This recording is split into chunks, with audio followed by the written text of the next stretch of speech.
Hello, welcome to Secure Talk, your trusted source of information on the latest threats, trends, tools, and technology related to cybersecurity and compliance. Hello, everybody. Welcome to Secure Talk. My name is Mark Schreiner, and I'll be your host for this episode of Secure Talk. Today, we're going to be talking with Mr. Huxley Barbee, who is a security evangelist at runZero. Huxley has previously worked for companies such as Cisco, SparkPost, and Datadog. Huxley has spent over 20 years as a software engineer and security consultant. He went to his first DEF CON in 1999, and he holds both the CISSP and the CISM certifications. In 2016, he founded a consulting practice at Cisco, providing security automation and orchestration to Fortune 500 customers. Currently, as I mentioned, he's a security evangelist at runZero, and that's what we're going to be talking with Huxley about how runZero helps companies build a kind of comprehensive knowledge of their network asset inventory, and then some of the best practices related to incident detection and response. Before we do that, though, let's welcome Huxley. Huxley, how are you today? Doing very well. Thank you very much, Mark. Thank you. Great. And I was looking at your notes here. It looks like you're in New York someplace. Correct. I'm in New York City. And awesome. And how are things in New York City? I mean, are they back to normal? For the most part. For the most part, yeah. The people are out and about and living life for the most part as much as they can be what it was.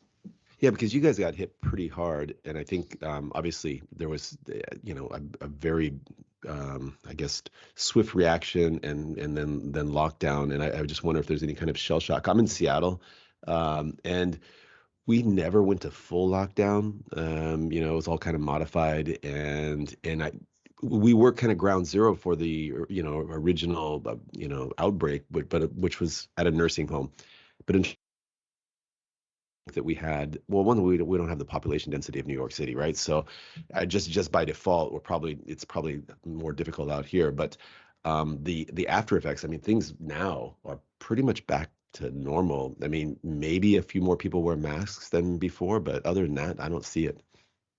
Yeah, there was a time when people thought that this was the end of New York City. Like, people actually thought that, like, that's it, this is done, the whole thing's just shutting down.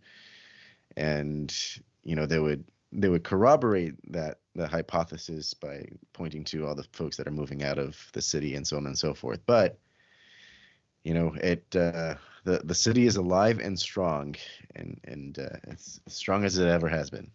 Well, that's good to hear. Hey, in terms of your work, are you out and about to industry events now? Oh yeah, absolutely. I was at RSA this year, as well as Black Hat and DEF CON, of course.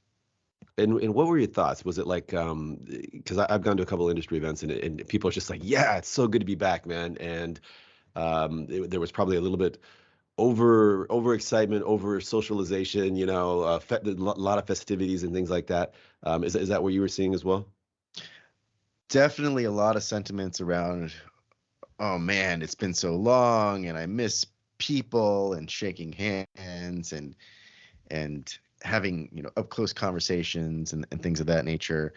And certainly you hear the after effects. Many folks came back from RSA with COVID and so on and so forth. I did not, knock on wood, but certainly people were very happy to be back and interacting with other human beings beyond their immediate family. Yeah, I totally saw the same thing. I just came back from it was about 10 days in Europe, and then 2 industry events here, and the last one was in Las Vegas. And I thought, with all the jet lag, the business networking, all the different seminars, and where you're in a room with a couple hundred other people, and there's no way I'm getting out of this without COVID. And I actually, like 4 days after I left Las Vegas, woke up and I was like, uh-oh, and got it. But I think the strain that's going around right now, especially if you've been vaccinated, I mean, to me, it seemed pretty mild. I was, I just started eating super healthy and no drinking for 6 days, and it felt amazing, man. So who knows, man? Hey, let me ask you. So you have a long, well, I'll say long, a relatively long, career in cybersecurity. You've been doing this for over 20 years, and you hold a couple different really important industry credentials. You've worked for a variety of firms. Why is network asset discovery important, and what role does that play in the whole kind of security posture? Yeah, it's actually a really old problem. I remember about 20 years ago when I first ran Satan. It's a very old network discovery tool, but I used it to scan my network to see what's on there. And the unfortunate reality is asset inventory is still an unsolved problem for so many organizations. They might have some tooling around asset inventory, but usually organizations end up having a spreadsheet, either on top of that tooling or instead of that tooling. And it was only a couple of years ago or a year ago where I came upon runZero by accident, completely by accident. And I realized that they actually had a solution to this problem. And it is absolutely foundational, right? Answering your question here, it is absolutely foundational. You cannot actually launch a credible cybersecurity defense without good asset inventory. You might have all this other tooling that tells you about all the various anomalous behaviors that might be on your network, or whether or not these malwares are present on in parts of your network. But without an actual comprehensive asset inventory, it is all for naught, right? Because it is what you don't know, right? Well, people like to say the unknown unknowns that really gets you into trouble. That really blows a hole in your cybersecurity defense. Yeah, I mean, I've been on consulting projects, and typically the first thing that you want to do is do some type of network scan to understand what you have, and and not just for security reasons. Oftentimes there's like total cost of ownership benefits from understanding what you have, and maybe looking at alternative ways of configuring what you're running. But let's go back to I mean, can you explain some of the things that you've helped organizations uncover by running this type of scan? Yeah, so I'll give you one anonymous example from the work that we've done, and then we could talk about a more public example that everybody knows about.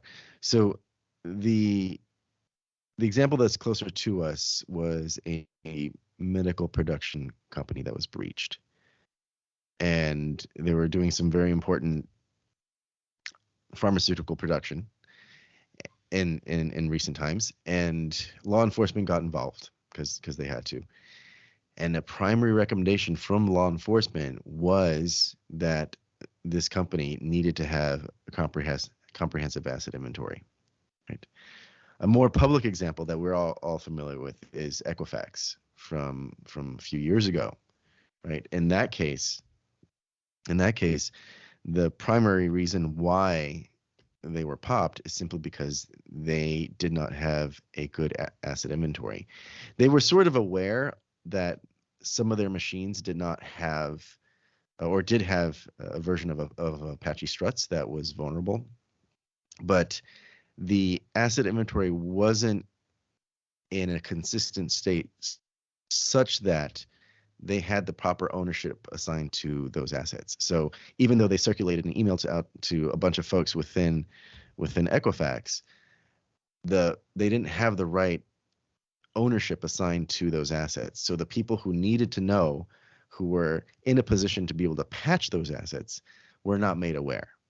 Right. So that's one really key important thing about asset inventory, is not just knowing about, hey, these are your assets, but you also need to know, who's the owner of that asset, whether that be the IT owner or the business owner, or even like the user that's last logged into it. Right? These are types of things that you need to have as part of your asset inventory. And the asset inventory is not just not just the thing itself, right? But also some of the many other attributes along with it. So another reason why Equifax was not able to detect a problem when they should have, was the fact that they had a detection tool that did not operate optimally when they were scanning for web services that had expired certificates, right? So, whether or not a service on an asset has an up-to-date certificate, or whether or not the certificate has expired, is an important part of asset inventory. And so this speaks to the depth that you need in your asset inventory to mount a good cybersecurity defense. So it's not just like knowing about the thing itself and being able to identify it properly, but also who's the owner of that asset. What is the function of that asset within my organization? What are some of these other attributes that might indicate that asset is a risky asset? And finally, where does this asset sit in the network? Is the network segmented, and so on and so forth? So I want to come back to that in a second and talk about some Sure. best practices related to the follow-up, because obviously you can get a list of all your assets, but it's just a list until you create an action plan to kind of try to work to improve it or protect it. But earlier in your first example, the anonymized example, you mentioned law enforcement. Yes. That they got involved. Can you explain? I mean, did some law enforcement agency require this company to run an asset scan? Is that what you were saying? So no, in this case, it was recommended. However, Okay.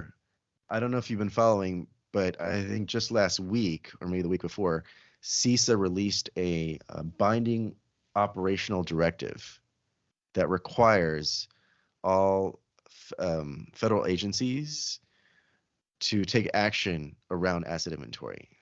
Specifically, all agencies are required to perform automated asset discovery every 7 days.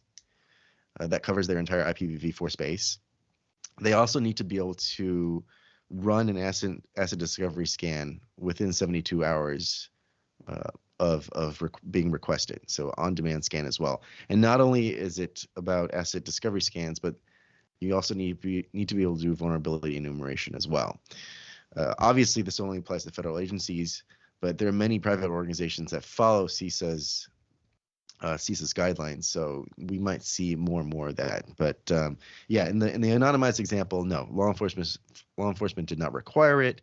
It was just recommended. Although we're seeing more and more that there are organizations that are going to be required to perform good asset discovery. Have you seen any interaction with cyber insurance companies in terms of offering preferential rates, or just using it as a qualifying kind of activity of running some type of network scan? So, for example, here's our rate, but if you follow these best practices of running a scan every 7 days, and being able to run one on a 72-hour notice, these kind of things, if you can do that, then we'll offer you a preferential rate. Have you seen anything like that yet? Yes. It's okay to say no. Okay. No. So the answer is yes, but I can't comment on like specific numbers about rates and how much reduction of rates. Mm-hmm. But we have seen some cybersecurity insurers Mm-hmm. who have required the insured to have a certain percentage of coverage by security controls, right? So, for example, the insurer might say to the insured or potential insured, hey, in order for you to qualify for this insurance or qualify for this rate for insurance, you need to have your digital assets 95% covered by CrowdStrike or SentinelOne or Carbon Black or one of the endpoint detection and remediation solutions. The ability to certify to that cybersecurity insurer that you are X percentage covered requires asset inventory, right? You can't say that, 95% of my assets are covered by EDR, if you don't know what unless the assets are or right, how many exactly. assets you have. You need to know Yeah, what 100% is right. before you can say 95% is covered. And I don't know if it's, that is a minimum requirement in order to qualify for the insurance in the first place, or if you get lower premiums or something like that because you have that coverage. It's one or the other. But yes, we've definitely seen this in the marketplace. Well, and it's just, I think the important thing there is that it is on the radar and it is becoming kind of something that is discussed and sometimes required. I've seen cyber policies that offer, preferential rates if certain, tests have been done prior to engaging the policy. So, I think that's becoming increasingly common. Let me ask you. Let's go back to the former thread there, where okay, you run the scan and you're like, oh, okay, so here we are at Equifax and we recognize that some of these devices need to be patched. Okay, we'll send out an email. How does runZeros or some other tools in the market, how does your platform or your tool enable the follow-up?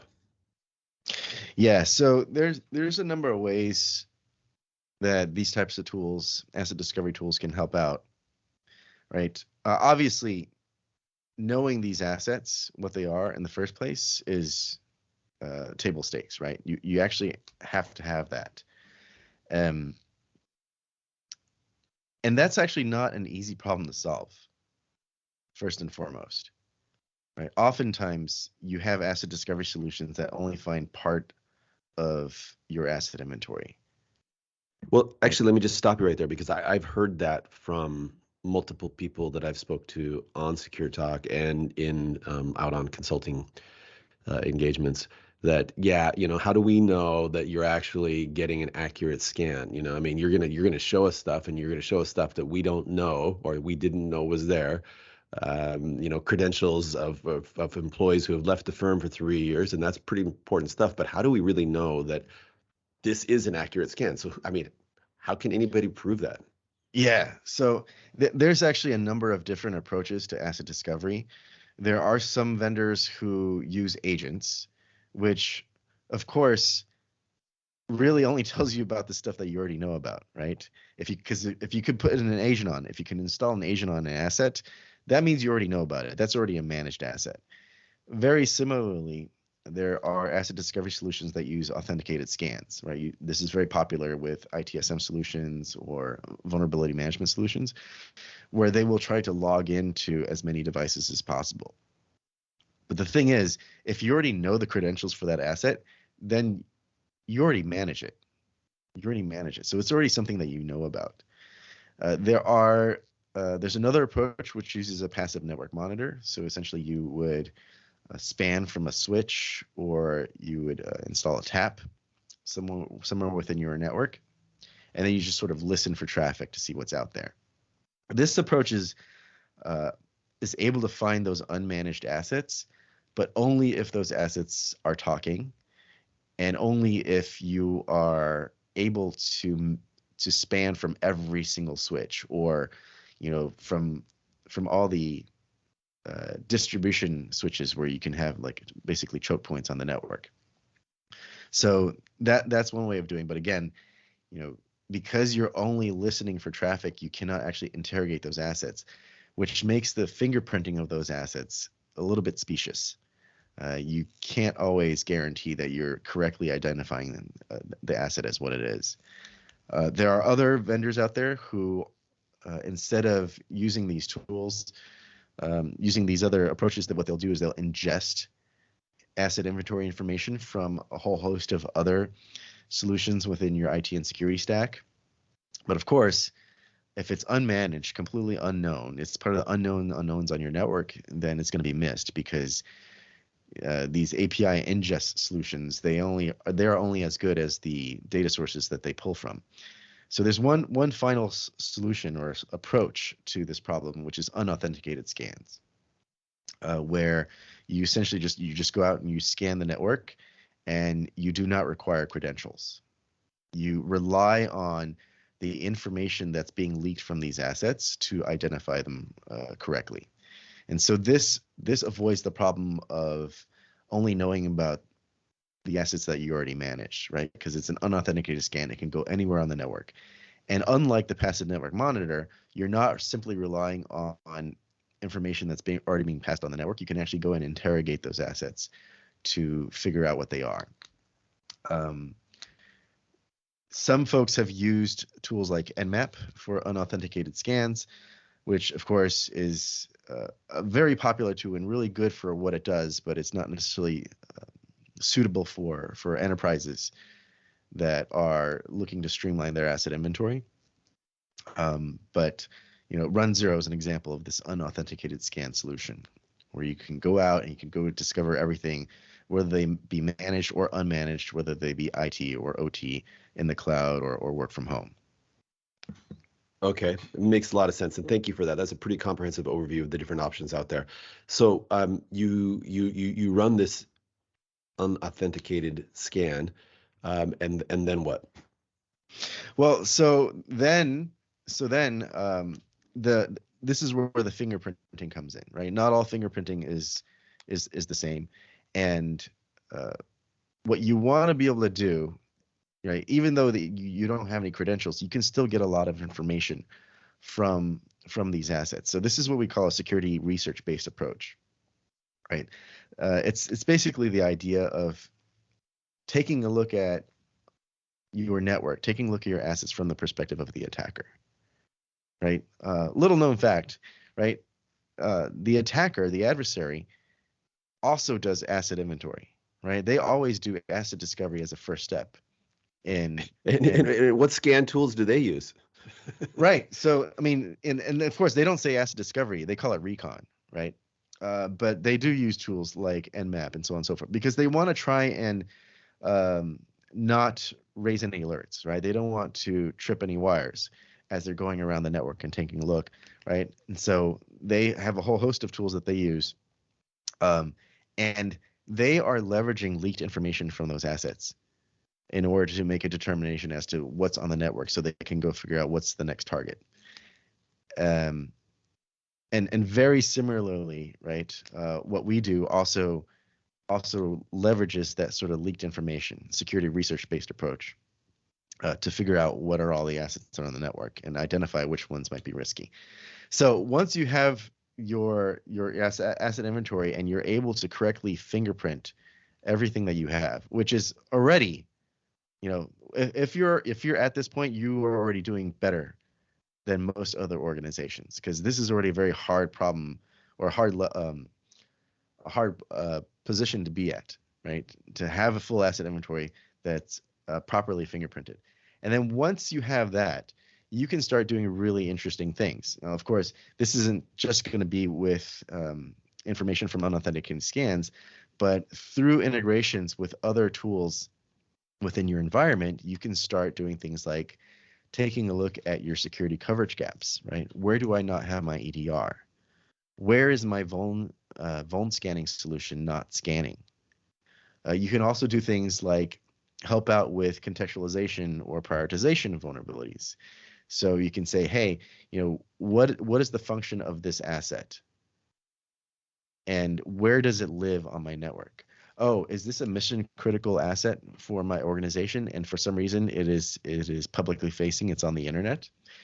Coupling that type of locational information along with details about that particular asset, coupling that with your vuln scanning data, right? So you could say, hey, there's this asset here that has a high or critical vulnerability and it's mission critical to my organization and it's publicly facing on the internet. This allows you to triage your vulnerabilities more quickly, right? So that's another thing that you can do. One other thing that you could do is identifying risky assets, not because they have vulnerabilities, but because of other reasons. Identifying assets that are already end-of-lifed, no longer being supported by the vendor. Identifying assets that have certificates that have already expired, and so on and so forth. And oftentimes, people who go out and look for really good asset discovery solutions are really looking for that next step beyond asset inventory. Is looking for those security coverage gaps, identifying risky assets, and so on and so forth. So walk me through, because it's interesting. Like I can see that you generate some type of report or output from the asset discovery scan, and then you're using your EDR tools and your vuln scans to kind of figure out and try to prioritize. But just walk me through, based upon your experience, how the prioritization conversation goes with the security response team, and in terms of, like, if it's just you, it's infinitely more simple than if you have a team. And so is there like a recommended framework for teams, or that teams can use to decide, hey, this is the priority, and this is how we're going to number these other 30 issues, and place them in the to-do list? How does that work? Yeah, so the present state for most organizations is they have so many high and critical vulnerabilities that they don't even know where to start, right? So just to provide an analogy, right? Let's say I have a house, right, and the door is open. That's a vulnerability, right? And obviously I want to close the door so I can essentially patch. But what if I have 10,000 houses all with open doors? Which doors am I going to close first? There has to be some sort of triage. There has to be some sort of prioritization to go out there and close the most important doors first, right? There are numerous vendors out there. There's a whole space of in the marketplace for all these sort of vendors that are working on prioritization of vulnerabilities. Many of them will look at things like whether or not malware exists for that vulnerability. Does an exploit exist out there that can be downloaded by a script kiddie, and things of that nature. But I think also really key to that prioritization is understanding the function of that asset. Is this asset important to patient health? Is this asset important to the financial transactions that support my company, right? Also, whether or not this particular asset is more accessible to the adversary. Obviously, if it's listening on the internet, then it's definitely more accessible to the adversary. I mean, we could talk about later on if the adversary were to get a foothold, can they move laterally throughout the organization, right? So there's also a segmentation question here. But right off the bat, if this asset is listening on the internet, then right there's a problem. So I don't know if that there's a prescribed framework that every single organization uses, but there does seem to be the usual suspects in terms of what companies look at as a starting point to prioritize vulnerabilities. Yeah, I mean, maybe it's organization by organization that they would have some type of framework or prioritization heuristic or something. But I do like the analogy of the doors, and you got to shut the door. But what if you got 10,000 houses or doors that you need to, and how do you prioritize that? And then it really depends on where the door's at and what's behind the door. So, right, like exactly, you said, right? if you've got patient critical infrastructure, you probably want to get that taken care of real quick. Otherwise, you have people right coming out with to bad follow outcomes. on with the analogy, right? What if this door is the door to a bank versus the door to an empty warehouse? Obviously, the bank is more important. What if this door is for a house that's in a sketchy neighborhood versus a good neighborhood? Obviously, it's going to be higher risk in the sketchy neighborhood. So, this is how one way how you can use asset inventory to help prioritize your vulnerabilities. Well, I like it. Cool. Hey, so let me ask you this, okay? First off, I one more question on asset discovery. How long, if an organization is looking at utilizing a new tool, how long does it take to deploy the tool, and what what are the biggest concerns you have, or your customers or prospects have prior to deployment? What are they asking you? Right. So how long it takes to get started depends. It goes back to the solution approaches that I mentioned earlier. So if you are using an agent-based approach, then it's going to take a little bit longer to get started because you have to provision the agents out to, all the assets, well, all the assets that you know about at least. Passive network monitor.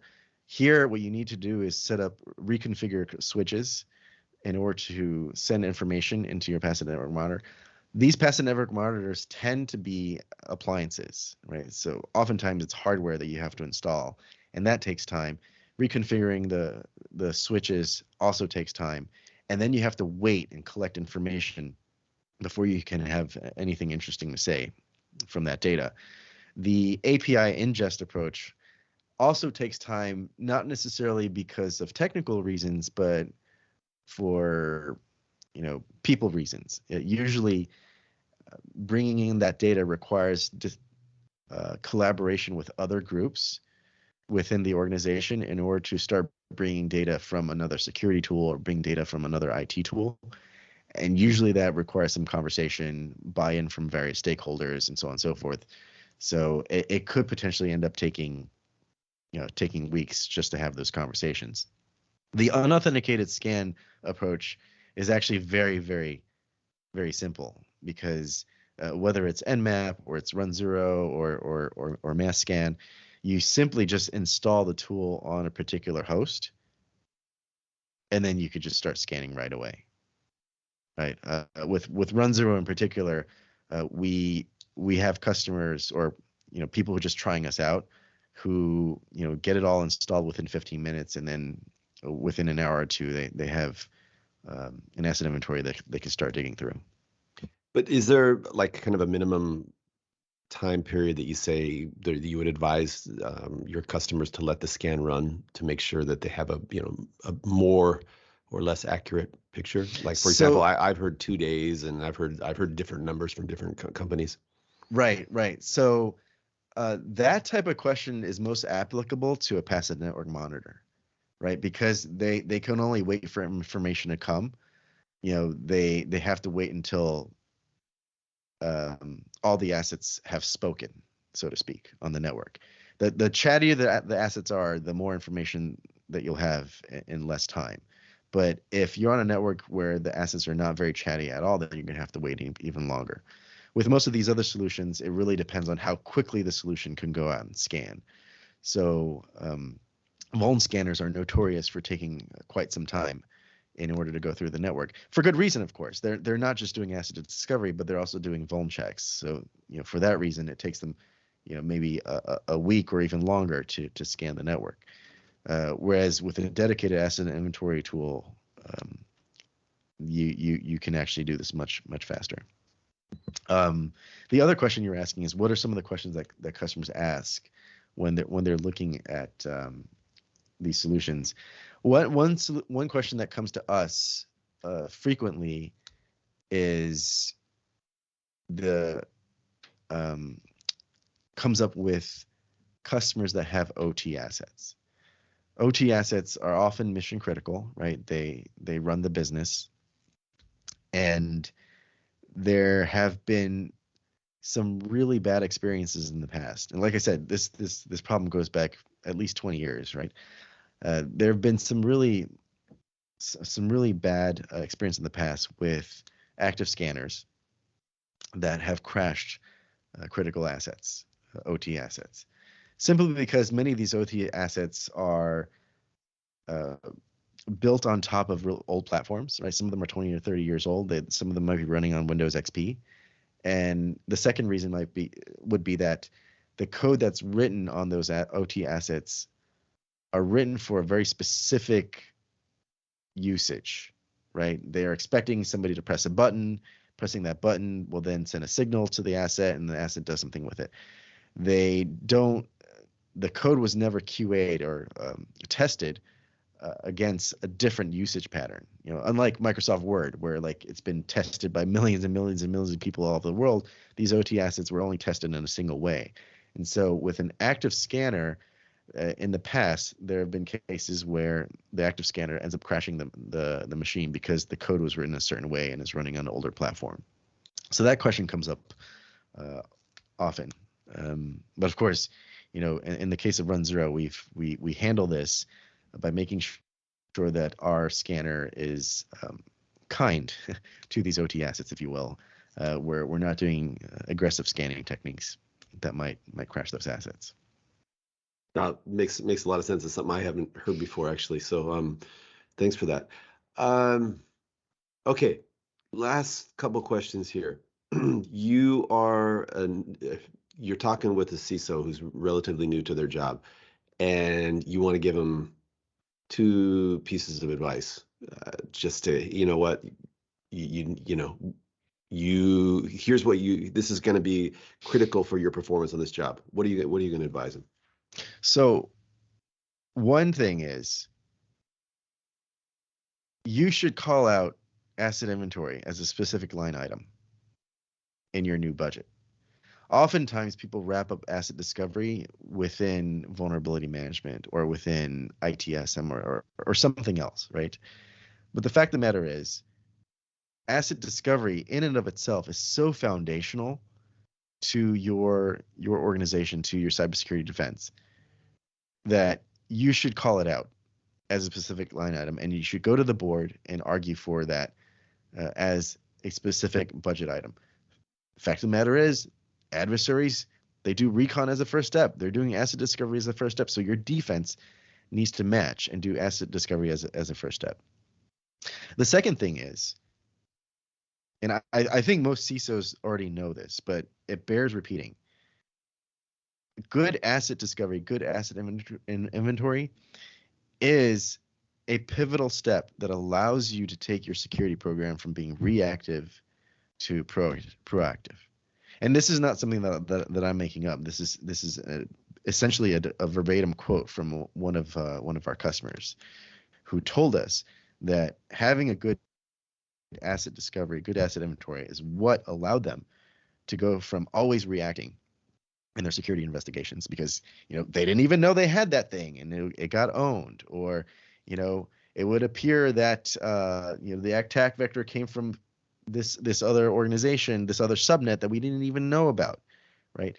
By doing that sort of asset inventory, asset discovery, you're able to now become more proactive. You can say, aha, here's a subnet that I didn't even know about. Let me go out and figure out what's on there. Oh, here are all these assets that don't have any security controls on them. Let me go make sure I got CrowdStrike or Carbon Black installed on them. Things of that nature. Asset discovery allows you to become proactive about your security programs. So that's number 2.